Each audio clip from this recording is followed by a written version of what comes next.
All right, good morning, good evening, good night. Welcome into the Nifty Q Show.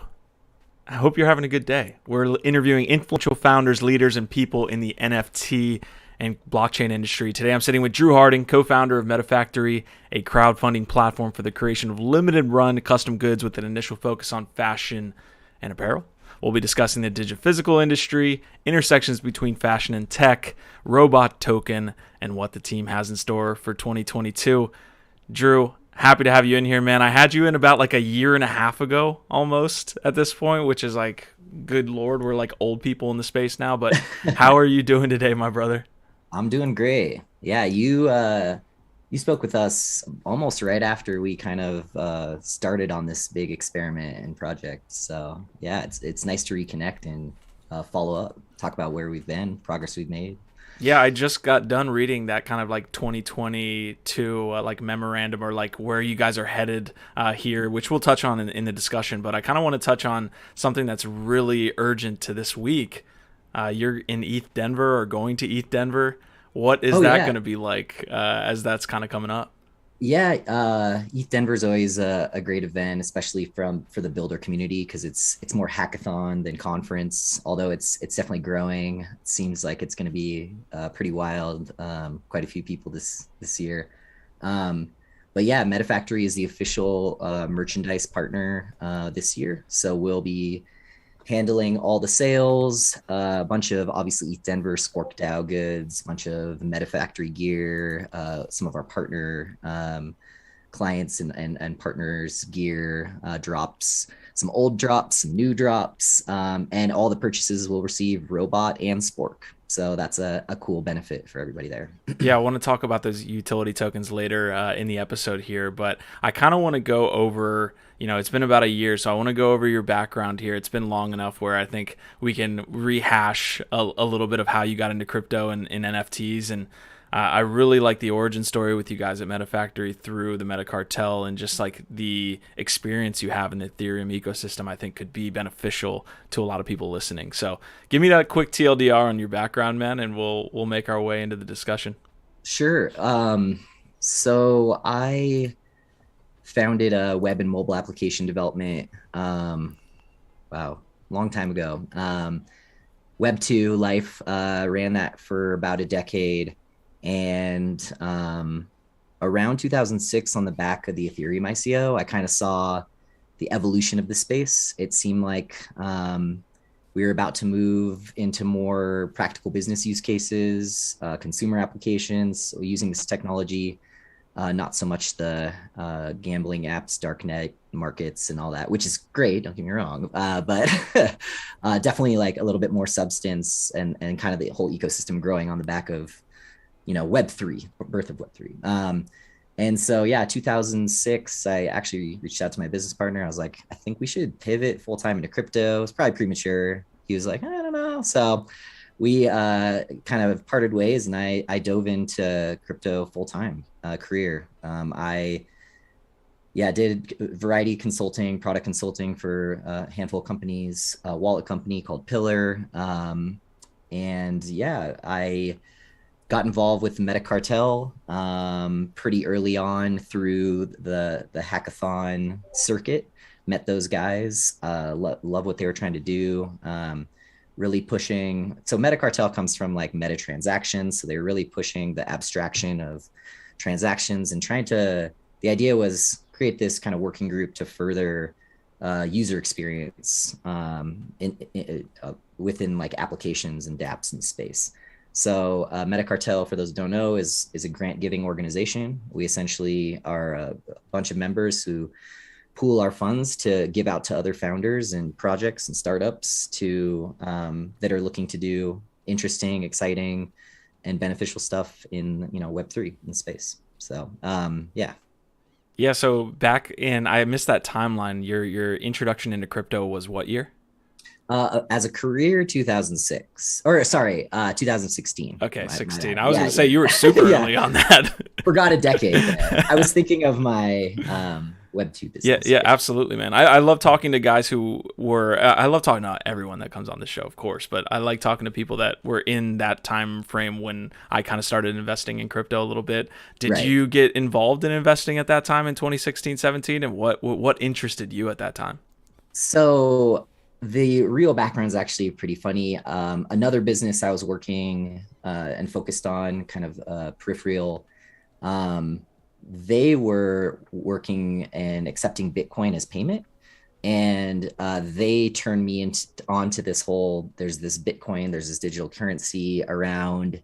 I want to say 2012, and I went home, read the white paper, and I was just like, totally resonated with me, and I was immediately red pilled. And I was actually working with them, and I was like, you know what, I'll actually take a Bitcoin as payment for my services and blah, blah blah. And so that's how it started for me. Then I got into exploring, the markets, the apps, and mining. So I was Hmm. doing a little bit of GPU mining for a minute. So yeah, I was pretty immersed in the space and really excited about where it was going. But it wasn't until 16 when I thought about actually transitioning and making this like the focus of my life, my time, my energy. So Awesome, man. Yeah, I want to talk a little bit about MetaCartel a little bit because I feel like it was almost like one of the first most recognizable DAOs from like a community standpoint, especially within the Ethereum ecosystem. What does the Metacartel like look like today? Yeah, I mean, you guys were such on the forefront of like I don't even know being a cool DAO and just like organizing together and trying to push the Ethereum ecosystem forward. And now we kind of like have an ecosystem that at the time did not exist, but people could right. envision. What does the Metacartel look like today?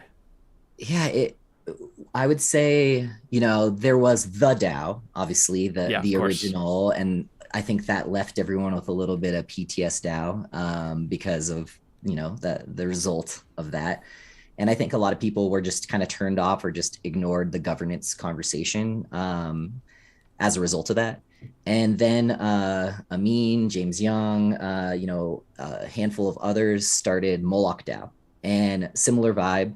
They wanted to be purely a grant giving organization. I think this was mainly for regulatory slash accounting slash taxation purposes, because if they're just only giving out money, they're not actually, there's no venture. It makes things a little more simple.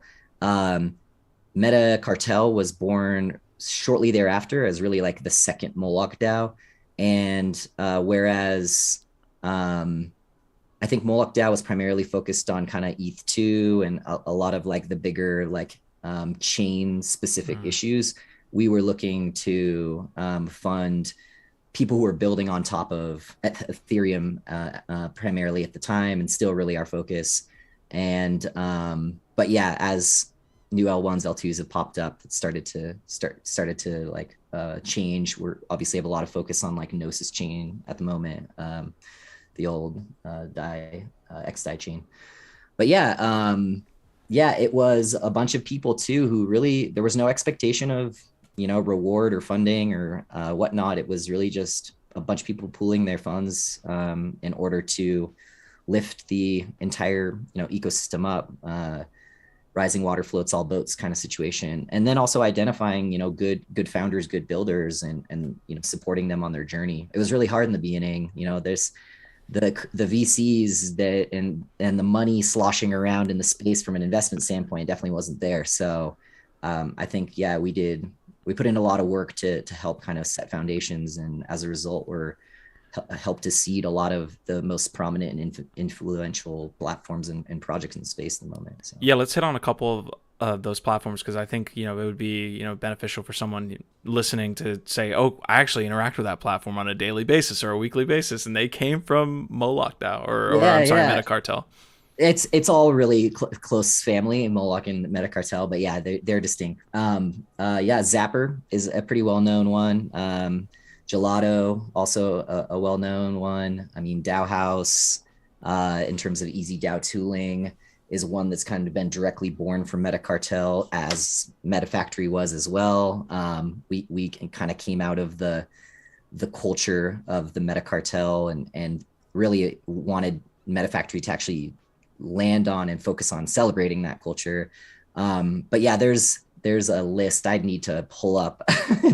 We've touched a lot, and we've helped a lot of projects, both in sweat equity as well as actual financing. So yeah, the value add there is very clear when it's not as much clear on the VC side. So I while I do like the money kind of getting into the space, I think like having that real community focused VC like situation is a lot better. But anyways, let's talk about kind of how MetaFactory kind of got started there. So you were a part of MetaCartel. You obviously were fashion focused and saw that as maybe an opportunity, and you founded MetaFactory. How did that all work within the MetaCartel? I love to think I was fashion focused, but I definitely can't claim that. It really started. It all kind of stemmed from, one day I realized my entire wardrobe consisted of conference swag and like Web3 project shirts. And it's all the typical, logo stamp on t-shirt. And, at these conferences, like people doing, more exciting things with merch, starting to play with ideas. The NFTs were like just kind of starting, mainly one of one art, super rare was, kind of blossoming at that point. And, there was an idea of combining the physical with the digital components. And yeah, it was actually at DevCon Osaka, that we were all together, MetaCartel, hang out. We had obviously like a house there where we were all staying together, and we're just kind of spitballing ideas. And, thought about, why don't we leverage fashion as an extension of culture, and provide it as physical merch as a way for artists and creatives that are doing this NFT work to further grow, their offering, their revenue streams, what's possible. And looking back culturally, fashion typically plays a huge role in the development and celebration of cultures, subcultures. You see it obviously most prominently, I think, with like music, hip hop movement, punk movement. They all have kind of their own distinct fashion styles. Streetwear has kind of come through in a major way too. Sneaker culture, all these kind of things. And so the idea was simply that: can we create a decentralized brand? Can we make the brand a DAO? Can we allow artists and creators to not only make stuff, but be rewarded, as well as the buyers, the contributors as patrons, and the operators, as well, that are helping to manage and run everything. So. Yeah, I want to have like an industry discussion, because I think Digi-Physical goods are something that maybe people don't really have too much familiarity with. I think merch is like slowly kind of coming on to the mainstream, whereas like people are mostly focused on art or collectibles or things like this in the NFT space. But Sure. But in 2021, I mean, I'm just reading off from, again, your recap: 6,000 orders, $1.3 million in product sales, 150 products created. Average order size $214, which I think we can get to, that convo we were having pre-episode. So you guys have really, really done a great job growing the MetaFactory, just brand and product clearly.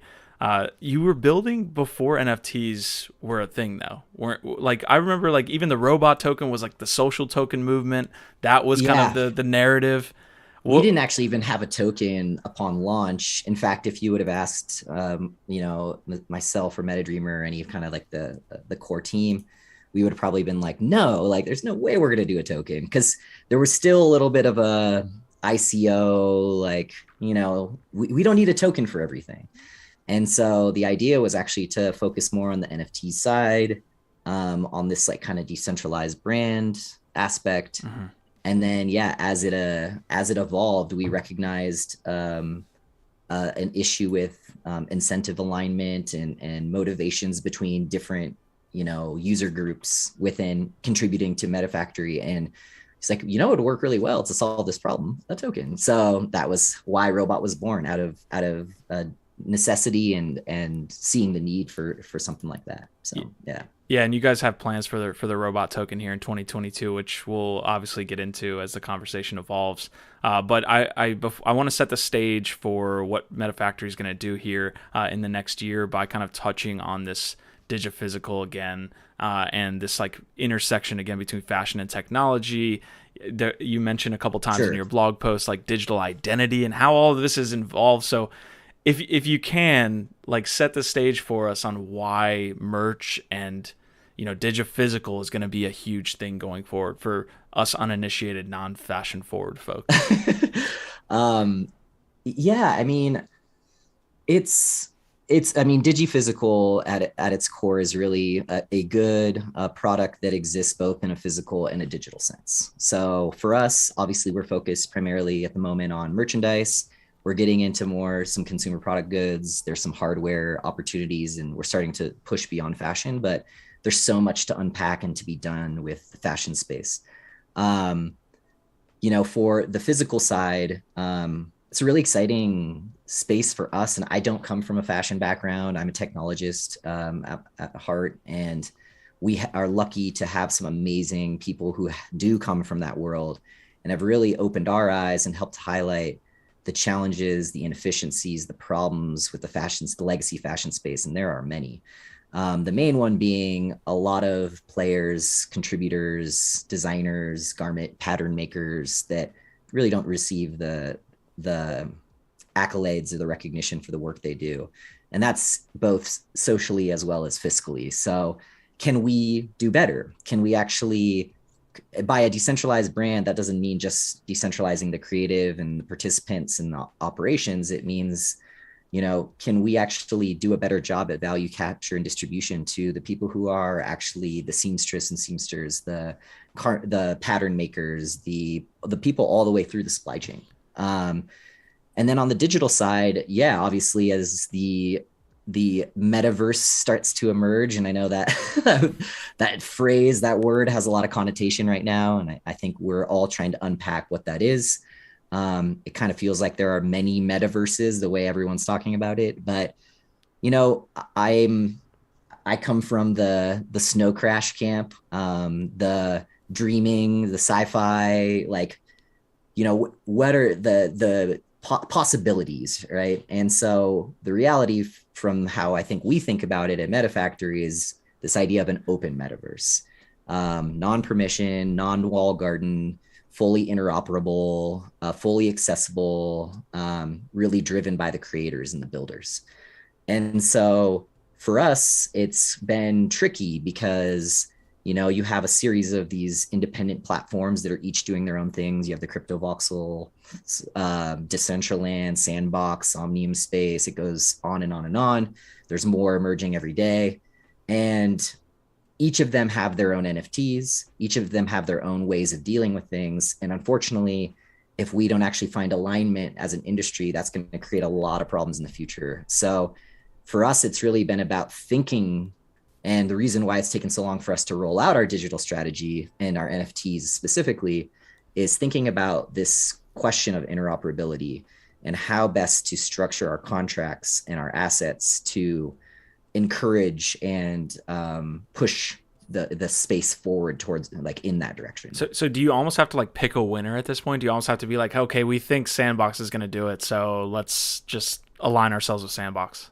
No, and we don't really want to necessarily do that because we want to support all of them equally. And ideally, we'd love to see them all want to have our clothes, our digital wearables represented in their worlds, because again, this whole space is about positive sum alignment, and where we can make that happen. It's kind of like an aha moment when you first see it happen. And in a lot of ways, it almost doesn't make sense when you're looking at traditional business models or how value capture is done.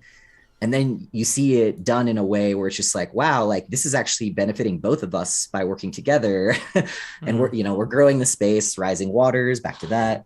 So for us, it's obviously there are some that are more mature, that are making better inroads, some that actually are really keen to support interoperability. And as a result of that, obviously it makes sense to lean into those or work more closely with them because they're aligned in ethos and focus. So instead of doing that, and really probably for us, it wouldn't have been picking one, but mint an NFT for crypto voxels, mint one for sandbox, mint one for decentraland, mint, and now you have 7 different NFTs of the same physical shirt. And so it just becomes disjointed and really hard to manage. So the approach we're taking is a single master NFT. We're relying on Ceramic Network to drive our backend, but in a nutshell, what it allows us to do is have that single master NFT point to an IPFS file directory that hosts a bunch of different file formats. So a Vox file, GLB, VRM, whatever it might be specific to the art style or the software of those different worlds. And then ideally, we get these platforms to support us. And when you connect your wallet, it'll be able to do a lookup, grab the right file type, and you're on your way. So a lot of this tooling, Ceramic didn't exist. They were working on it, but it wasn't necessarily ready when we were first wanted to do our NFTs. And it's been a long time to think through the contract design and all the parameters. And I'm sure we're still gonna, get some things wrong, but we're doing our best, and we're trying to build with intention and thinking about longevity instead of just, let's mint it and get it out. Let's mint it and sell it, so. Yeah, I mean, you see me fidgeting over here because the work that you're doing is amazing. If you're sitting at home and you're a viewer, I hope you understand the work that it takes that Drew and the team are kind of going through to make sure that, one, the Digi-Physical movement continues to grow. You guys are really at the leading front there. But when you go to like the play to earn sector, like a team can raise 50 mil just by creating something so simple. The PFP sector, you throw together, something in a blender and you raise, 50 mil. Like, the work that you guys are doing is so awesome. Please, if you're a viewer, look at what they're doing. There's so many amazing things to be had within, I think, the Digi-Physical space. But there are these problems that you're mentioning. One that you mentioned right before the episode too is this mental model y'all have to get through where, and I'll let you explain it, but somebody kind of looks at a PFP, they're like, oh, I'll spend 2 G's on that. But they look at maybe the merch you guys have, and it's a different way of observing an asset. Yeah. Lots of thoughts on that point, but yeah, I mean, we all have purchased clothes. This is a familiar kind of mental model and commercial engagement, I guess, with brands and whatnot. As a result, we all kind of have our own opinion on our cap or what we think, a hoodie's worth, a shirt is worth, a hat is worth, a sneaker is worth. In some senses, like sneakerhead movement, we've seen those have taken on collectible value and kind of gone beyond just the value of what is the sneaker or a shoe to wear, perspective. But also, I think culturally, we've been trained, at least like Western culture, to like purchase based on price and not on value. And that's a really unfortunate situation. That's not just for clothing, but I think that's kind of across the board. And a lot of times, brands that are doing more work towards sustainability or doing more work towards rewarding their designers or their team or, the people behind it, they're still having to compete with with expectations, the market expectations for pricing. And I think we face that as MetaFactory too. We put up a hoodie for, $400 or $500. People were like, that's insane. I remember I was thinking the same thing. I didn't put up a PFP and it's like, 6 ETH. Yeah, no problem. Cause that's the model, the mental model and the pricing model we've kind of come to, expect for NFTs and digital only goods. And the funny thing is when we get to the point of releasing, which we're very close, our digital side, you have both these components, and it's not only just an NFT, but it's a functional NFT in the sense is you can put it on, you can wear it, you can wear it across multiple platforms. It's not specific to one platform. At least this is the goal and the vision. So it's been a bit tricky and hard in that sense. And we will probably try and experiment some more with digital first that maybe come with a physical complement or digital only. So we're going to definitely experiment a little bit, but yeah, it's definitely a part of the challenge. For sure. And I think, this is a cool conversation because a lot of your solutions won't really, have any effect until a lot of people are in the metaverse and able to display their stuff digitally. For one Right. reason, someone wants to show off that they own a Bored Ape. They can show it off. They can show it off Right. right there on Twitter that they own it. Whereas you can't show off the dope bomber jacket that you guys Right. have very easily, Yeah, go ahead. it's not. I mean, I guess you could upload your, bomber jacket Man. as on your Twitter profile. There might be some, big fans. That's a good idea actually. But yeah, it is. Yeah, there's a challenge again there. And I think too, like these PFPs have almost started to realize, like, in a sense, like we're a brand and we're starting to see overlap with what we're doing, and that's the most prominent in like our partnership with Aesthetics, which is DeFarmer and I think a partner who they have a huge amount of apes, Mhm. mutant and normal, as well as other projects. And he's actually created a proper streetwear brand using those assets and collaborating with MetaFactory on the production and like design side of that. So yeah. I want to stay in this for just a second. I know there's a lot of people that are going to be listening to this afterwards and like, when is the MetaFactory discussion, the robot discussion happening? That's fine. But it's still dope to like hear, someone that's been in the space talk about where we're headed. So you're talking about kind of a collaboration here with like maybe PFP projects, which I've seen some go beyond just having the PFP. Like a Rebel Rabbits, for example, is a project that like attached and like had some type of attachment that you could put onto your PFP. Have you guys done some of that thinking? Like maybe the next move is the Bored Ape to have a MetaFactory jacket on. Yeah, it's again, this is kind of also, these are those positive sum collaborations that I think are like can be amazing to bringing communities together and growing audiences and whatnot. Um, we'd love to support something like that. We'd love to work with others on that. I think it makes sense that PFPs would evolve into like a composable state where you'd be able to dress up or dress down. Um, and or, any other avatar that, you may have or see. And that becomes another challenge for us on the digital side is if you're a gigantic, alien or ogre or giant, you're going to have to Uh, size this jacket.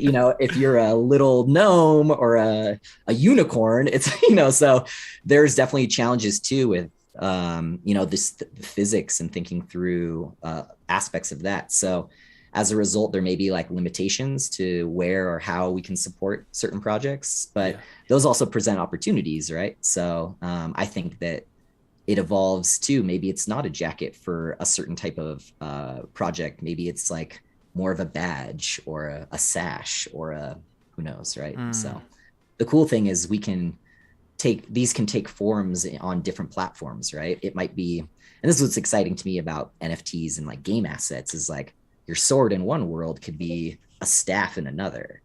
And Hmm. there's a whole opportunity for people, I think, this is my vampire attack on essentially an existing play to earn game. You say, hey, all your axes actually work over here. They're just ogres. And then you introduce your own assets on top of that, So like, this is, I think, the exciting how things are going to evolve, and it starts to get really exciting. For Yeah, me. I love Web3 because at the same time of talking about positive sum games, we can also talk about vampire attacks and completely taking a user it base. actually, but the thing is, like, it seems like a negative term, but the reality is that would actually benefit like Axie Infinity a huge way too, because there's a whole new use case for these Axies, right? Instead of having to buy all this platform's assets, I can use my existing ones and just extend the reach. So. As long as that utility, continue to exist, that makes perfect sense. So, I do want to kind of package two questions here together, and I might have just completely thrown myself off. But let's talk about Nike acquiring Artifact and like your thoughts there, because again, the Digi-Physical space is going to be kind of coming to fruition. Acquisitions like that really bring it into the forefront, right? It's like fashion is actually in culture and in Digi-Physical fashion specifically. So what are your thoughts on Nike acquiring Artifact, and then what does success look like for the Digi-Physical space here in like 2022? Yeah, inevitable that legacy brands are going to try and get involved. I respect that, the ones that see the potential and are starting to support that potential. I'm hopeful that they're not gonna be too heavy-handed and letting the ecosystem naturally and organically mature. From what I've heard about Artifact is they have quite a bit of autonomy, and their vision is quite aligned with what we're trying to do in terms of an open metaverse and how to bring that around. I was hoping they would avoid another walled garden kind of, this is our metaverse approach, this is Nike's metaverse. Rather, how can we extend and support and see, CloneX and our pods exist in these other worlds? And that seems to be the case. It's tricky. If they're investing for the purpose of controlling, are they investing for the purpose of cultivating and just providing funding for a group to run and just kind of have their stake? Maybe like a golden handcuff kind of situation to some extent.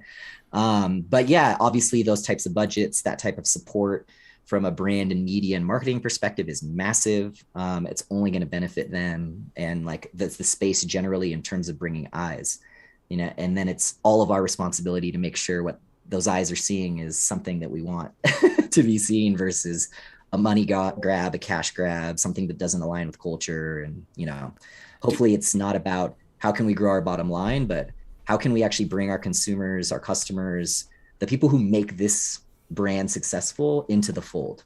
And that's really been like a core focus for us at MetaFactory, is like this idea of a decentralized brand, not just in name, but in practice and in action.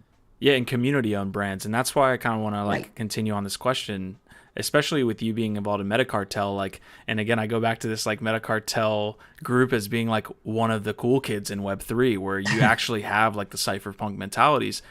Artifact selling out to Nike, while it's cool for the space, kind of a cop out, kind of a sellout. You got, do you have those feelings at all? Yeah, I mean, initial thought, and I think we posted something on Twitter. It's just like, MetaFactory bought by nobody, we're still a DAO, it kind of just poking fun. But yeah, it depends again what these big pockets, these legacy brands, what are their intentions, and it's hard to say. I'm outside looking in. I can easily scoff at and point fingers and shame Artifact because, for one reason or another. But again, I'm not really privy to this stuff. It's very likely that Nike was involved in the project very early on. And because these types of deals don't happen overnight, and it felt like it was kind of like this quick acquisition, but it's very possible that maybe that was intended all along, or Nike had helped to set that up or to fund or support the initial growth. So, in that case too, good on them, because I think Artifact is doing some really awesome stuff. And I think how they're pushing the needle forward, how they're thinking about what they're introducing is on the right path. So yeah. Love it. Okay, so I have a lot of people here while we are live. Guys, this is a Nifty Q show. Again, awesome people in the space we're trying to interview in the NFT, blockchain space. This is live now on YouTube. It's going to be on YouTube, of course, afterwards. But we also have the audio platforms that you can kind of visit in the description below. I want to give a shout out to the live people though: Hash Rhymes, Digits, Coca Jenkins, Mylene, Dow Friend, BC in the Matrix, Xavier saying MetaFactory rocks. So you got some supporters here. Guys, if you have any questions for Drew, definitely hit the comment section there, and I will definitely get to them. But let's hit your plans for 2022, because we're a full network here that covers a lot of different verticals.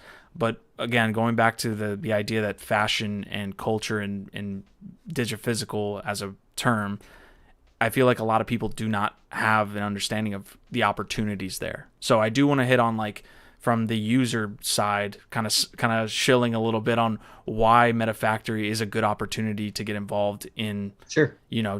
Just the project in general, when most people are just familiar with play to earn games or PFP projects. What makes y'all, interesting? Yeah. First and foremost, I think the fact that we sit in this intersection of physical and digital. There are not many projects that really cross over, that deal with actual physical goods production, manufacturing, sales, as a result, if for those who may not be aware, the physical goods and production side is a lot more complicated. Obviously, you're dealing with a lot more variables than just producing digital assets. At the same time, we see that as a huge opportunity. Again, there's a lot of issues with legacy fashion at the moment, fast fashion, pricing on value or on focus on price over value. Lots of people in the space not receiving their fair share. So, for us, it's been a matter of, can we create like a decentralized network of micro factories of partners that we rely on both for the creative inspiration and design, as well as the actual physical goods production, as well as the fulfillment. So we at any one time have 6 to 8 different partners that we're leveraging, and we started to realize that's kind of tricky. So we've done a great job of creating alignment on the creative design operational side of our project, but the production side is, we're still working with a lot of different vendors and people who might kind of understand what we're doing in our model, might not. And so a big push for us in 2022 is the decision to vertically integrate our process more. And what that means is to actually open our own physical factories, micro factories, if you will.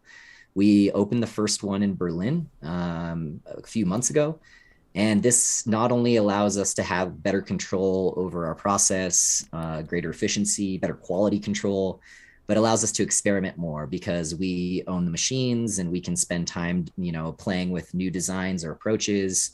The first really prominent drop that we've spent time on and focused in that space was the one for the loot, like a meta loot drop. So basically anyone who had the opportunity to purchase and redeem their loot NFT for a physical goods package. And as each NFT is different, each order is completely personalized and different. So we're actually, this kind of plays into this one of one or PFP situation because production isn't really set up very well for doing one of one prints. Like, I want my Bored Ape on a t-shirt, and then you set it up, you run 30, 300, 3,000, and then you print them all and you ship them all. So exploring more customization, personalization, doing that through trims, doing that through actual printing, new processes, new garment constructions. So we've been working really closely with a team out in New York called Decode, who is focused on zero waste design. Zero waste design is a way of cutting patterns that reduces the waste of basically the fabric. Currently, if you take like a sheet and you cut it into a typical t-shirt, there's around 15% of fabric waste that's just tossed. Zero waste design tries to get that down to 1%. It's pretty substantial in terms of a waste perspective. It also creates some really cool cuts and design, styles and whatnot. So we're also pulling forward some more interactive, choose your own adventure. We're selling a few. There'll actually be one at Denver specific to the ETH Denver and the Buffcorn, but we had one recently where it was a kind of like a slate sweater with a robot on the back, designed all white, but we included a fabric pen set. So you could color in, design, draw it however you wanted, and you can customize the shirt. So playing with just some more ideas and a lot of the, construction, quality control on the physical production side, trying to create better alignment up and down the supply chain through that. And so that's a big focus. Obviously, as we've already touched on, we are on the cusp, very close to releasing our NFTs based on the strategy that I outlined. We're really excited about those. We think that that's going to be that's going to usher in an entirely new narrative for who MetaFactory is, because up until this point, it's all been essentially physical product, physical goods. Yeah, physical product, physical goods, the robot token. I'm interested in the NFT. What are the details? Do you have any thing to kind of lay out for us on what these NFTs are going to look like? So it'll be you may have seen some of our Twitter tweet posts when we were doing a drop where it's kind of like an animated render. Sometimes it's actually the actual physical render, like a 3D scan of an object. we'll probably do that as the master for all the objects. And then again, we actually have to design in multiple different file formats to support multiple different worlds. And that will sit on the back end. And basically the NFT will kind of act as like a MasterCard or Master Pass, access pass. And then how that materializes in any one world or game platform will be based on the specifics of the tech, software, and art style of that platform. So that's how essentially the extension will work. We do have a spec, nothing we can really publish yet. There's quite a bit of substance in the roadmap / retrospective that was just recently published. I would say if you're interested, definitely dig into that. But we are expecting to have actually a crude working beta for all the MetaFactory robots that make it to ETH Denver that we're going to be playing with and starting to poke around with. So, yeah, I just linked that blog post, that retrospective, or that big, kind of like look at what you guys are planning on in 2022. There's a lot of ways we could take this discussion. I do want to talk on the robot token a little bit. The main kind of thing for me when I first found out about MetaFactory was your guys' bomber jacket, and that idea that you guys could, again, with Web3 and with the way that these mechanics are set up, you could have that positive sum alignment where I could buy a bomber jacket and get a retroactive distribution of your sales and things like this, where I could be aligned with you guys. Right. Is that still a thing for users to get involved with? Definitely. So yeah, on the robot side, robot is our governance token, MetaFactory's governance token. For those who don't know, we affectionately refer to ourselves, the community, as robots. And it's kind of a way to emphasize the decentralized nature of the brand. We all are MetaFactory. None of us are MetaFactory. Not only are we a DAO in name, but the vision, the brand, collectively where we go, our values are driven by the community directly. So yeah, the robot, essentially, we use this to obviously capture value and distribute it back to everyone who's giving value to MetaFactory. That starts with the buyers. So anyone who buys stuff right now, you receive 42% back on the purchase price via robot. So say you buy $100 hoodie, $42 worth of robot, you'd get distributed on a rolling kind of distribution basis. And that's because we truly believe that the people that are buying stuff, they're the core driver, they're the patrons. Designers who create designs for products, they'll typically receive anywhere from 20 to 30% of similar kind of situation based on dollars sold. The robot payout to the brand or the project or the platform, say it's Bankless, the designer could receive 20 to 30% of that cut. We have a role internally called a technician, essentially a project manager who helps kind of usher in, see through, facilitate end-to-end each of the drops, working with various partners and clients. They receive a cut of the sales, but the way it works is MetaFactory actually absorbs all costs, all headaches related to fulfillment, production, everything. So it doesn't actually cost anything to do a drop with us. And this is why we've had to become a little more thoughtful about our intake and whatnot, who we're working with. And then what we do is all the fiat profits obviously come into MetaFactory, and then we use those fiat profits to add liquidity, buy back robot essentially. And with that, we're able to continue distributing our rewards, and it's obviously adding buy pressure. So as long as we're successful, we're selling products, we're profitable, there's essentially a constant funnel and fuel back to robot, and allows us to, again, reward the community of participants that are helping to make MetaFactory what it is. Yeah, one of the reasons you should get involved in MetaFactory, although nothing on the channel is investment advice and all these different things, is the team clearly has, a lot of, I guess, good business experience, and you can tell that there's some of that flywheel effect that's happening when you guys create products, and then that all the process that you just mentioned, that even goes back into buying back robot and things like this. CoinGecko is completely screwing me up right now. They're just like not giving me a good feed for whatever reason, but I think the token's up like 600% or something in the last year. So yeah, go ahead. we've had quite a run. I think the problem with CoinGecko at the moment is we opened a new balancer V2 pool, and it's still pointing to our V1. Got it. So we actually had like an old pool. We're migrating over. This was actually a big initiative last year called iRobot, which you can read about in the roadmap / retro that you shared.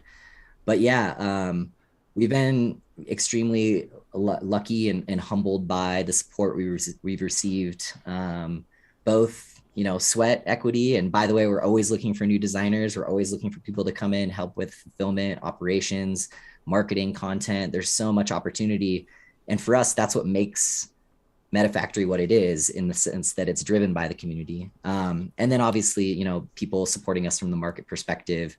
And we have a lot of focus being placed on bringing these two things together, because there's kind of been this marketplace, and some people don't even know there's this robot cashback, and they're like asking why. People are asking, or why in the checkout flow there's enter your ETH address. Definitely do that. It's to your benefit. This is how we'll distribute not only the robot rewards, but the NFTs once those are ready to go.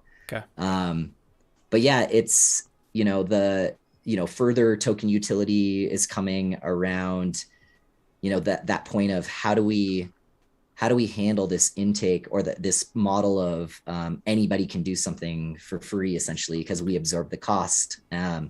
And part of this is playing into something we've talked about a bit called the curation game.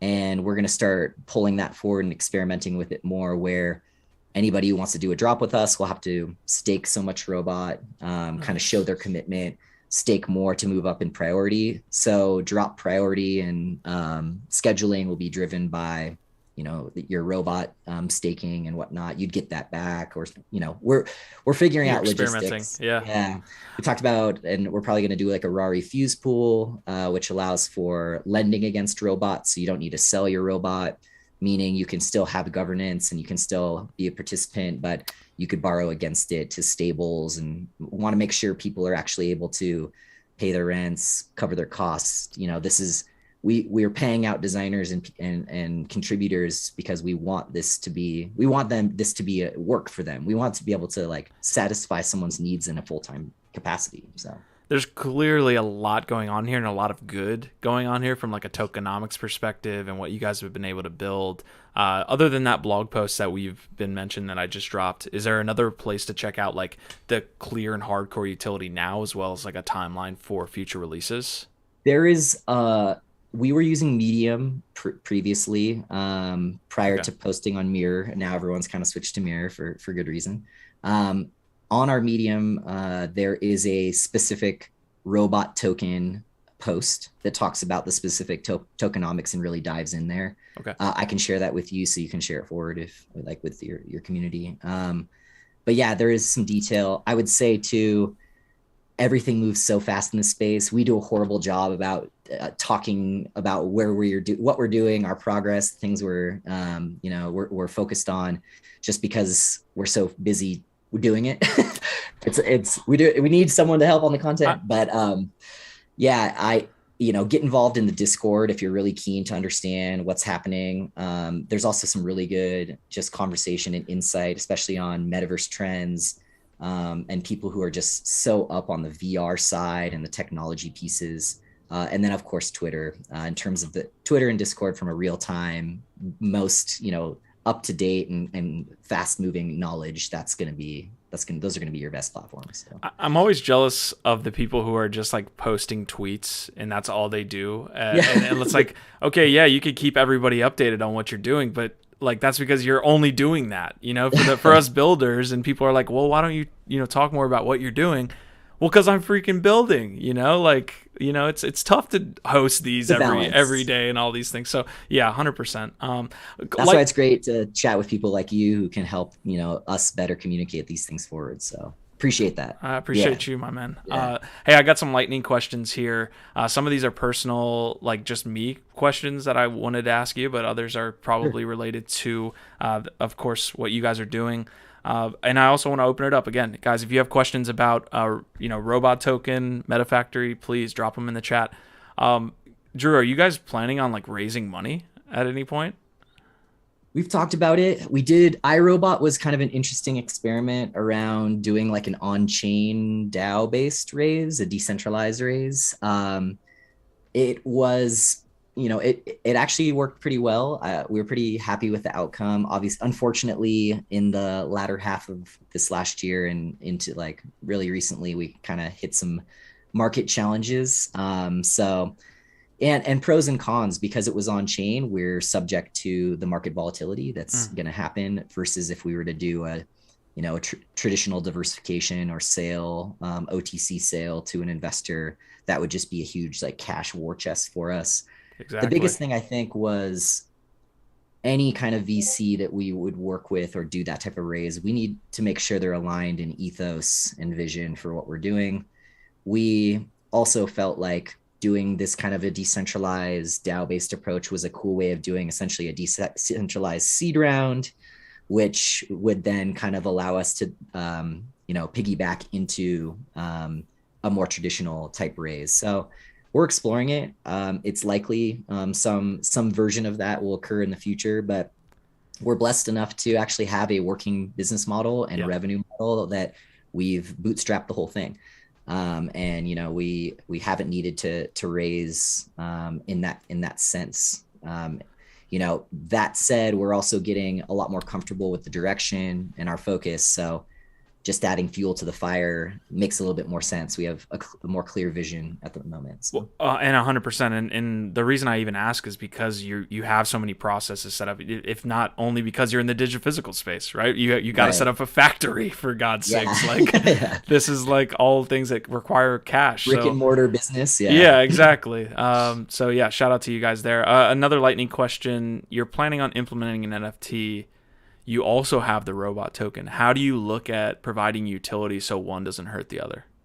I think they'll be entirely complementary. I mean, robot at its core is truly a governance token. It's the way we allow for the decentralized voice of our community and nature of the brand. The NFTs are going to be more individual assets. I think that people will utilize, speculate on, trade. Or ideally that would be what we'd prefer to see. I assume as we start to explore and learn more, we'll find better ways to align those things. But from, where we're sitting now, I think they'll be quite complementary. So. Okay. I'm looking at my sheet here to see if I have any more lightning questions here. What other partners are you planning on working with? Are there any in the hopper that you could tell us about? Ooh, there are. A little too premature to talk about. I will say that we're having some really productive and exciting conversations with a legacy brand ourselves for a drop, possibly a multiple set of drops. And these are, longer conversations, but something we've definitely been looking for, the right kind of partner and the right opportunity. And so excited to hopefully make that happen sometime in the next, like the front half of this year. So dope. We'll be on the lookout for that. Dow Friend is in the chat saying robots are not programmed to shill and market. Robots are programmed to work. So shout out to Dow Friend there. He's true. It's true. Dow Friend is a key core contributor, amazing community builder, and so he's instrumental in what we're doing. So he definitely understands the robot ethos and. Love to see it. I know we've been talking about a lot of problems in the Digi-Physical space, where at least as it's related to like that physical portion. And this probably should have been in the industry discussion of the episode, but how do you guys like deal with maybe secondary market sales when I feel like, again, when I'm buying something physical, like I'm not actively trading that. And so you guys aren't receiving a royalty for that in that sense. Great question. Obviously a lot more tricky because physical good, and you're talking about, is it been worn? What kind of quality is it in? You also have to consider the shipping potential challenges, hiccups, something's lost in the mail. Like we're dealing with, customer service based, issues on shipping, and especially in, the shadow of COVID, the supply chain and shipping has been really, really tough, especially the last few months. But there are some opportunities. There are some platforms and protocols specifically looking to address this. Boson protocol is one that we've played with, experimented with, did a drop specifically with them. It was like a Decentraland game and drop, which was cool. And it's a tokenized, essentially they tokenize the asset, and you can trade and or redeem that token. And there's a bunch of game theory driven opportunities. You stake a little bit. It's released when it's received in good condition, but it's a tricky problem. We were actually, one of the big focuses in the second half of last year and this year is we're doing a lot more in-person physical pop-ups. So obviously we're going to be at ETH Denver. We were at MCon. We were at NFT NYC. We think there might be some opportunity to do like an in-person swap meet. So bring your MetaFactory gear and we can facilitate that in person. How can we crawl, walk, run into these things? And I think people are definitely purchasing, keeping things in packaging, anticipating a secondary market. So a lot of people are asking. I think it makes sense. Obviously, the NFTs will fit naturally into that, scenario. Yeah. But love it, man. Love it. I want to ask a couple more lightning questions here. I guess they're not really that lightning. I feel like we're going into them pretty, it's my pretty fault. hardcore. Yeah, I'm rambling. What are some teams that are doing merch well in the space? Maybe obviously ones that you're working with are going to be going through your processes, and of course, like I looked at the shop and it's dope. But like, what are some other teams that are doing merch and Digi-Physical well? We don't see a lot of like competition directly with kind of our model and the physical goods production. Obviously, we're doing a ton of work with Bankless. We have a number of really exciting drops and like customization stuff beyond just the hoodies and the t-shirts, some more exciting type cuts and stuff. I'm really excited about what Aesthetics is doing, which I already kind of touched on, and how they're leveraging. They're really showing the potential of owning the IP, right? Yeah. So, and I think that's exciting, and that's an important piece of the conversation, because everyone's like, you have IP, and everyone's like, well, what does that mean? Like, what is the value? What does that mean? Yeah. From a fashion perspective, what does that mean? Well, yeah, if we like, because say in the instance of Aesthetics, DeFarmer, he owns, I don't know, 1,000 apes. I have no idea, but it's a big one dude. Yeah, they have a horde of apes, and basically they're able to leverage the IP of each of those, customize those. They can actually put them together in scenes, which they've done, which is really fun and exciting. The first drop we did was like a play on the dogs playing poker. It's a bunch of cheetah apes playing poker. So, like recomposing, and essentially because he is the IP owner of that stuff, that's his right to actually monetize and create a brand around. Obviously it isn't relegated or just reduced purely to merch or fashion, but I think it's a low hanging fruit and a great way to demonstrate the potential of what owning IP means, and how to like take advantage of that, how to create a business from beyond just speculating on the asset itself. Yeah, absolutely. Guys, we are getting to the end of the episode here. We've been going about an hour. Drew has like laid it down from a Digi-Physical and fashion perspective. I think, dude, you are fashion focused, man. I like the hat. I've had to learn to be, so. By association, you're rubbing elbows with people that are like super fashion focused. Yeah. MetaFactory keeps my closet full too, which is great, so I don't have to worry about. Nice. Yeah. Normally I'd be out wearing Carhartts and working on the land. So it's there you go. Yeah. Seriously? Are you like an outdoorsman?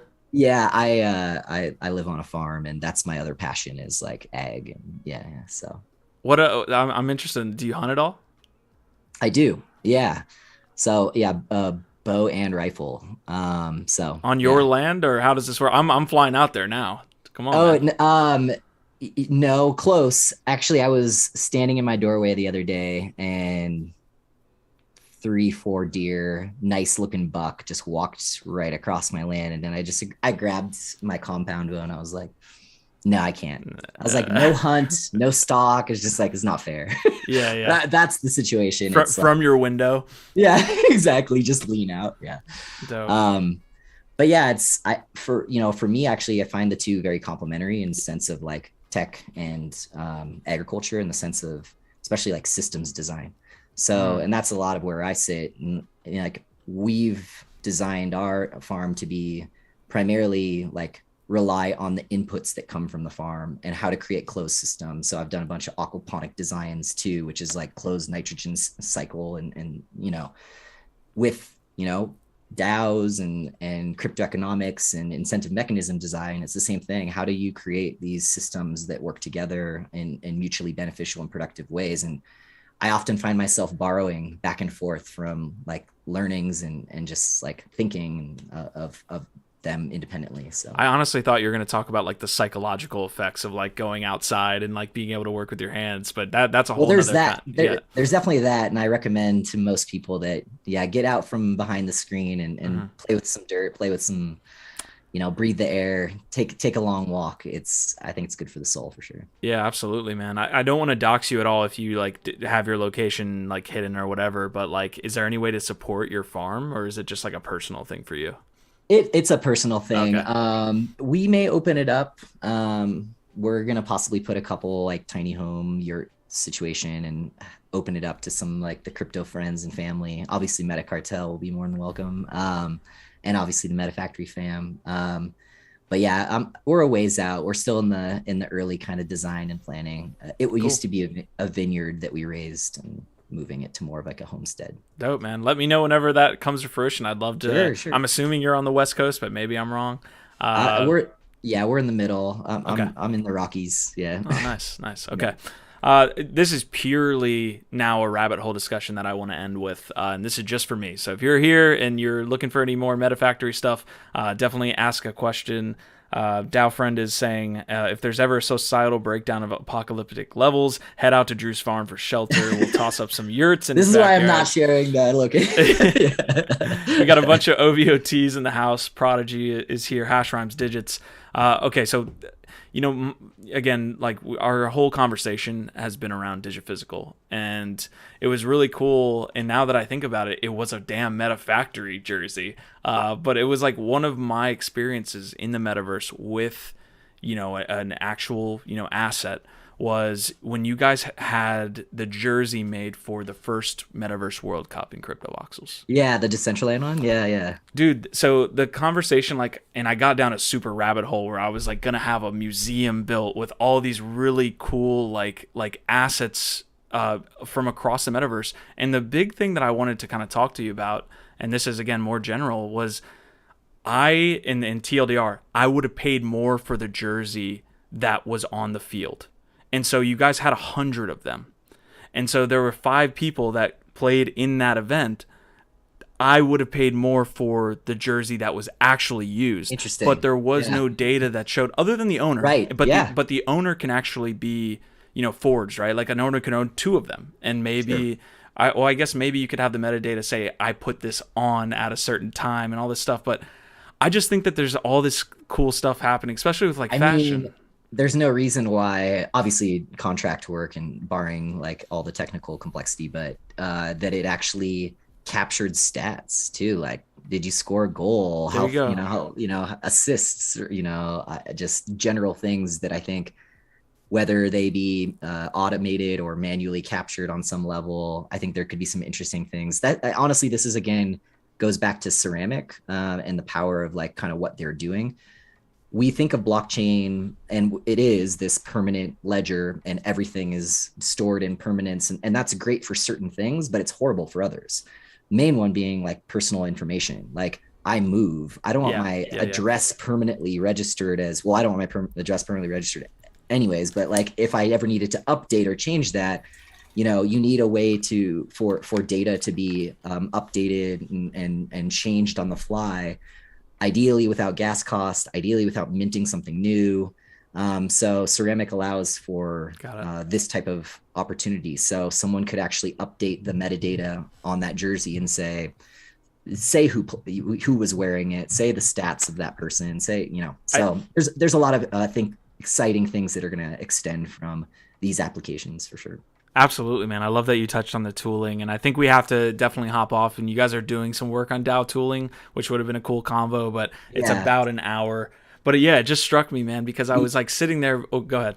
Sorry. I was just going to say, we're thought of and we're kind of positioned, and we talk about ourselves as this like more decentralized brand and marketplace, but it's really just a guise for DAO research and tooling at the end of the day. And a lot of the stuff we're building for MetaFactory, we're doing in a way that it's agnostic and open. So other DAOs and other groups and brands are able to grab this stuff and further themselves. Because the reality is we want MetaFactory to inspire a million more MetaFactories and experiments and things like this is if we can at least inspire new projects and push the space forward and provide tooling and infrastructure to support that, that's a huge win. I love it, man. We got to have you back, of course. Love what the team's doing. I'd love to have you guys on like another show, like an NFT Live, where we could display all the stuff you guys are doing. We have some VR production stuff coming through. We're going to be doing new content, but like virtual production side. I'll chat with our VR crew and the MetaFactory side, and we'll set up a time to bring you into like the production studios we've built. We'll make you an avatar. It'll be fun. Yeah, we'll figure something out. Yeah. Cool, man. All right, guys, we're going to get off here. This has been a great interview with Drew Harding, co-founder of MetaFactory. They're doing some awesome stuff in the Digi-Physical space. We're going to wave by here in a second. Last lightning question. I usually do a book recommendation question here and there. I only ask this because I would love to have like a hunting related, maybe documentary series, book or something that you might have, maybe even a farming one, just from my personal perspective. Anything there or no? It's going to be nonfiction, pretty dry, but I mean, there's a pair of books called Edible Forest Gardens. Those have been hugely inspirational and influential in kind of my thinking. They're pretty deep and talk about a lot of like polyculture, permaculture design stuff, that systems design. Those are great resources on that side. And of course, I'll always plug Snow Crash. Absolutely. If you're interested in Metaverse and you haven't read Snow Crash, you have to read Snow Crash. Boom. The birth of the concept, essentially, the whole idea. I believe the first time the term Metaverse was actually used publicly. That was in like the 80s too, right? Wasn't it like 70s? 80s, I don't want to misspeak, but it's definitely pretty old. Neil Stephenson, though, has written quite a few things. Gotcha. All right, folks, thank you for tuning along to the Nifty Q Show. We're going to be back tomorrow with Kagi Yan, who you guys already know is one of the best NFT gamers in the space, so that's going to be a good convo. But Drew, appreciate you so much, man. We're going to wave bye here to the viewers. This will be on audio afterwards, 24 hours, so if you guys want to retune in, please do. But yeah, Drew, thanks again, man. Of course. Thank you. All right, later, guys at home.